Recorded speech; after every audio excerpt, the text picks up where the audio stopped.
அண்ணாமலை தேர்தல் பரப்புரையில பேசும்பொழுது அதிமுகவை கடுமையா விமர்சிச்சுட்டு வர்றாரு. குறிப்பா இந்த நாடாளுமன்ற தேர்தல் முடிவுக்கு பிறகு அதிமுக என்ற திராவிட கட்சியே தமிழ்நாட்டில் இருக்காது அப்படின்னு பேசுறாரு.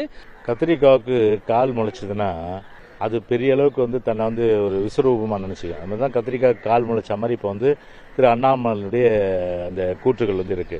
அந்த சமீபமாக அவருடைய பேட்டிகள் பார்க்கும்போது ஒரு விரக்தியினுடைய அந்த உச்சியில் இருக்கிறத நிச்சயமா தெரிய வருது. அதாவது ஒரு தரம் தாழ்த்தி பேசுறது, ரொம்ப கோபமாக பேசுறது, எடுத்தெறிஞ்சு பேசுறது, இது மாதிரி ஒரு நிதானத்தை இழந்துட்டா தான் நான் பேச முடியும்.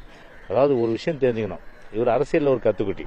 இவரை பொறுத்தவரை ஒரு அரசியலில் ஒரு நீண்ட நெடிய வரலாறு கிடையாது. பொதுவாக தமிழ்நாட்டுடைய வரலாறு தெரியாதவர் தான் திரு அண்ணாமலை அவர்கள்.